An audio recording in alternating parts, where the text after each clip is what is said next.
I do not pretend, nor do I ask, that anyone should believe the strange, albeit simple, tale which I am about to relate.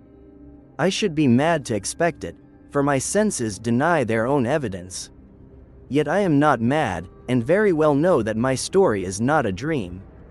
Tomorrow I die, and today would fain ease my heart. My immediate purpose is to place plainly, succinctly, and without comment, a series of domestic events. The consequences of those events have terrified, tortured, and finally destroyed me. I will not attempt to explain them. If they were horrible to me, to others they will appear less frightful than the fantastic. Perhaps hereafter some intellect more calm, more logical, and far less excitable than my own may reduce my phantoms to commonplaces, an unromantic chain of causes and effects. From my earliest years my disposition tended to docility and gentleness. The tenderness of my heart was such that it made me the jest of my companions. I had a peculiar fondness for animals, and my parents indulgently permitted me to keep a great variety of them. I spent most of my time in their company, and never was more happy than when giving them food and caresses. This trait of character increased with my growth, and when I reached manhood it was one of my principal sources of pleasure. Those who have cherished a dog or a faithful, sagacious animal, require no explanation of the nature or intensity of the returns of affection they receive. There is something in the devoted and self-renouncing love of a brute which goes straight to the heart of him who has had frequent occasion to test the paltry friendship and gossamer fidelity of mere man. I married early, and was blessed with a wife who possessed the same love of animals. Observing my partiality, she never failed to supply me with the most agreeable of each species: birds, goldfish, a fine dog, rabbits, a monkey, and a cat. This latter was a remarkably large and handsome animal, entirely black and of an almost excessive sagacity. My wife, who was not a little tinctured with superstition, would frequently talk of the ancient belief that all black cats are witches in disguise. I do not mean that she seriously entertained the idea. I mention it only because it was in mind when the events I relate occurred. The cat, Pluto was his name, soon became my favorite and playmate. I alone fed him, and he attended me wherever I went about the house. It was with difficulty that I could prevent him following me through the streets. Our friendship lasted, in this manner, for several years, during which, and I blush to confess it, my temper and my character changed. Intemperance, for that is the name of the demon who caused my downfall, crept over me daily, and I became more moody, more irritable, more regardless of the feelings of others. I even lost the little self-control that had hitherto restrained me from vexing my wife. My favorite animals, it need not be said, shared in the alteration of my disposition. Not content with neglecting them, I at times inflicted upon them wanton and needless torment. The dog, the rabbit, the monkey, all felt the effects of my ill temper when they crossed my path or ventured to show me affection. Still I refrained from striking Pluto, in whose regard some lingering tenderness remained. But at last even Pluto, who in his old age had become a little peevish, began to feel the consequences of my ill humor. One night, returning home, overtaken by drink after one of my nocturnal forays, I fancied that the cat avoided my presence. I seized him when, by some slight movement, he made a trifling bruise upon the back of my hand with his teeth. At the instant, fury seized me, and in this whirlwind of passion I knew not what I did. It was as if the very roots of my soul were torn up. A malice more than demoniacal, fed by gin, stirred every fiber of my frame. Taking from my waistcoat pocket a penknife, I opened it, grasped the poor animal by the throat, and deliberately cut out one of his eyes. I gasp and tremble while I write this abominable deed. When reason returned with morning, when the fumes of the revel were dispersed by sleep, horror and remorse struggled in my breast, but the feeling was faint, vacillating, and failed to restrain me. Once more I plunged into excess, and the recollection of what I had done was soon swallowed up in oblivion. The cat, however, recovered. The orbit of the missing eye retained an appearance of hideous deformity, yet the animal seemed not to suffer. He went about the house as usual, though, as might be expected, he shunned me. I still retained so much of my old nature as to feel hurt by the evident hatred of an animal that had once loved me. This feeling did not long continue. It yielded to irritability, and thus, finally and irretrievably, entered the spirit of perverseness into my soul. Philosophy takes no account of this spirit, yet I am as sure of the existence of my soul as of the existence of perverseness as one of the primary impulses of the human heart, a primitive tendency, one of those unsound propensities which lead a man to do wrong for the very pleasure of seeing himself do wrong. Who has not been surprised, 100 times, at the propensity he has to act against his own better judgment merely because the action is forbidden? This spirit of perverseness beset me.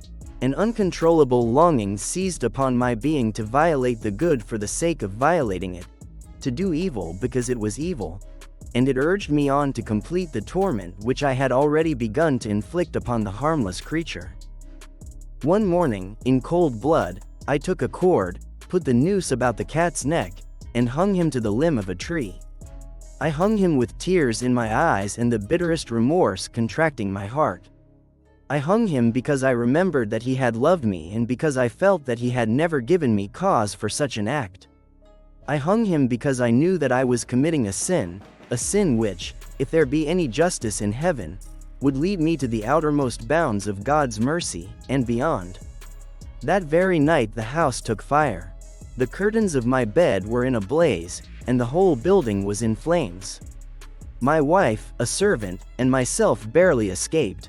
Everything we possessed was consumed, and we were left homeless and hopeless. I shall not weary the reader with asserting that my hanging of the cat had produced the conflagration. I will only narrate the facts as they occurred. The day after the fire I went to view the ruins. All that remained standing was one small partition wall, a mere thin division in the center of the house, against which the headboard of my bed had formerly been set. Its plaster seemed untouched by the flames, perhaps because it had been recently applied.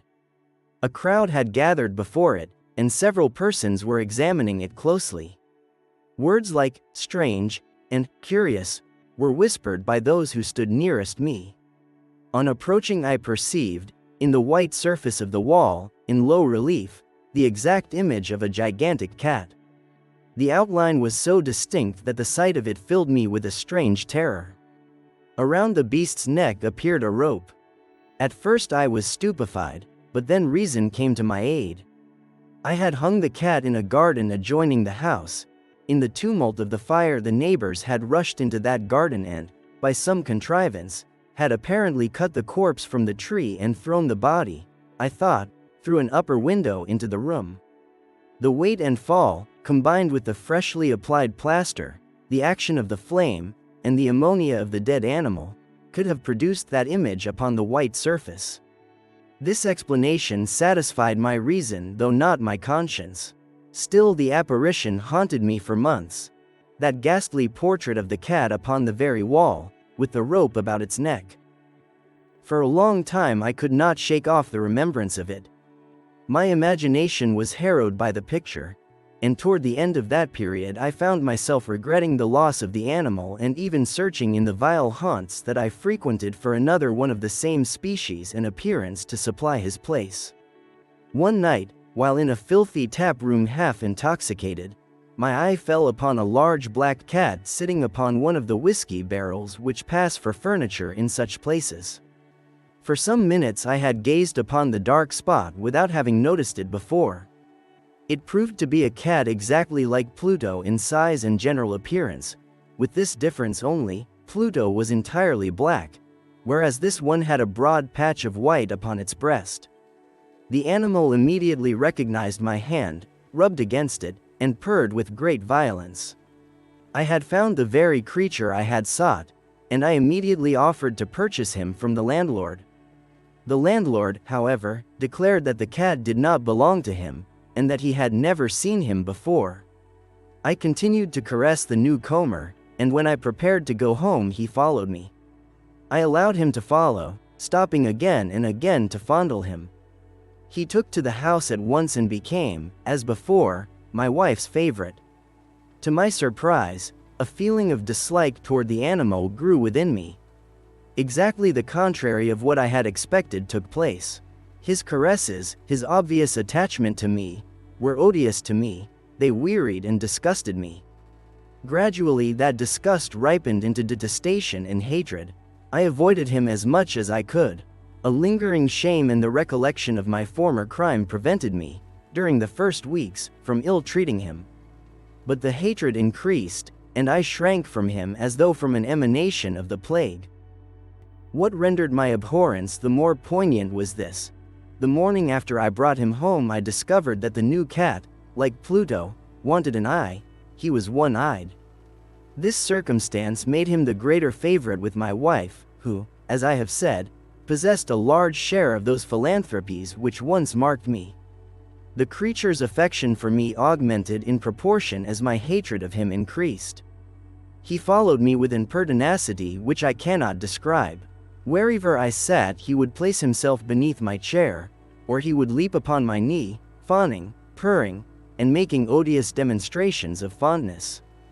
If I walked, he would press between my legs so as to trip me up, or he would stick his long tail into my face, and scratch and wound my garments with his long claws whilst attempting to climb up to my breast. In those moments I longed to annihilate him with one blow, yet I was paralyzed by the remembrance of my first crime. Above all, let me confess it now, I was haunted by an indescribable terror of the animal. This terror was not precisely a fear of some physical harm, yet it was terror. I blush to own it, I, even now, in the penitentiary, shrink to own it. There was in my soul such a phantasm as I would scarce lend the credence of tongue to describe. My wife had more than once called my attention to the form of the white patch upon the bosom of the cat, that very patch, which at first had seemed shapeless and indefinite.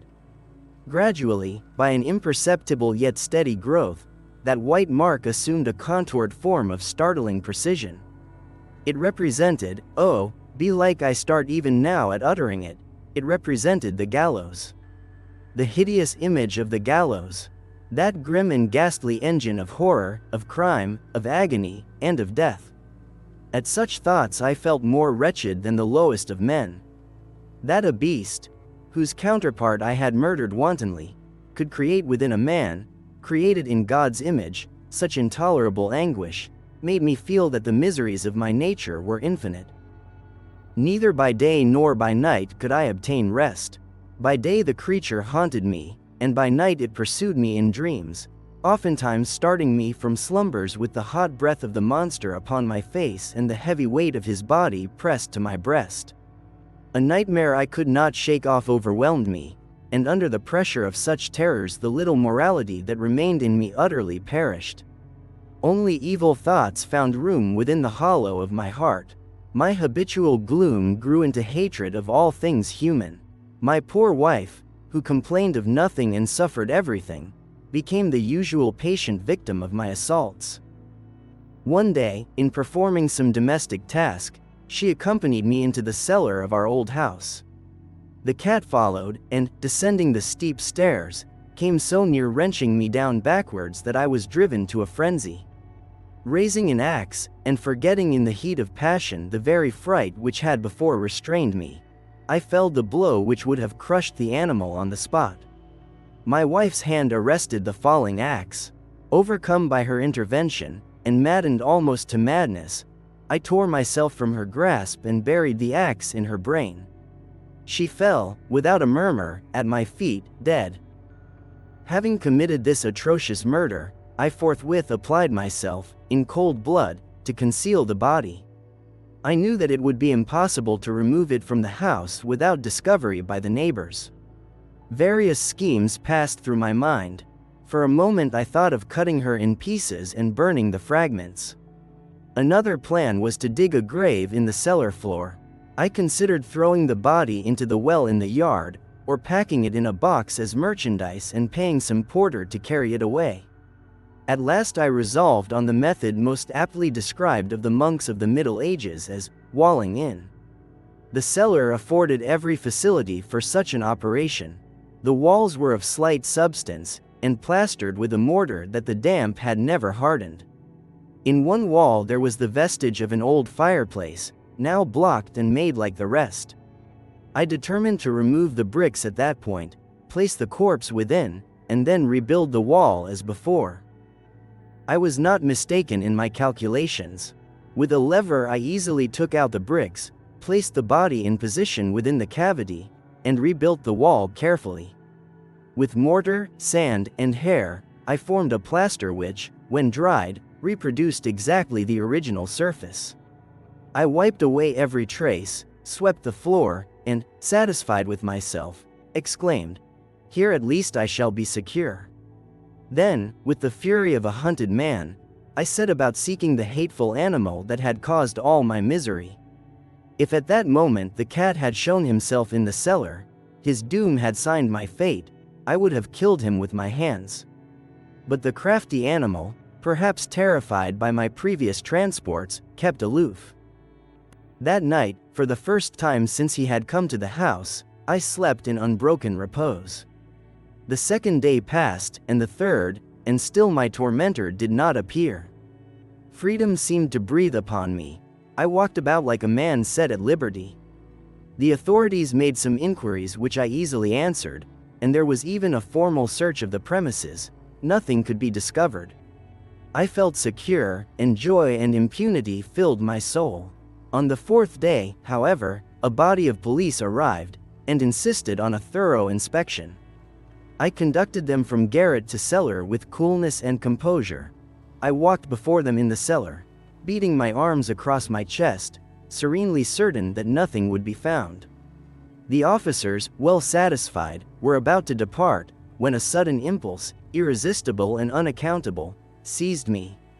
My very triumph demanded that I should say something insolently jocose as they left. "Gentlemen," said I, calling after them as they climbed the cellar steps, "I am happy to have contributed to your satisfaction. The house is very substantially built." Impelled by a foolish bravado, I struck with the cane which I carried upon the newly plastered wall. No sooner had the sound died away than there came out of the tomb a cry, first a muffled, half-suppressed sob like the sobbing of an infant, then swelling into a long, loud, continuous scream. A cry wild and prolonged, half supplication, half succor, yet horrible and unnatural. It was a howl, a cry of agony and triumph mingled, such as might issue only from the throat of convicts in their last agonies and from demons exulting in human woe. I cannot tell what I felt at that moment. Giddy and reeling, I staggered to the far end of the cellar. For an instant the party upon the staircase were paralyzed with terror. Then a dozen strong hands were upon the wall. The brick gave way at once, and the corpse, in a hideous state of decomposition, clothed in its blood, started upright before the spectators. Upon the head of the corpse, with red mouth open and the single eye like a furnace, crouched the hideous beast. The self-same animal whose cunning had led me to murder my wife, and whose outcry had delivered me to the executioner. I had walled the monster up within the tomb,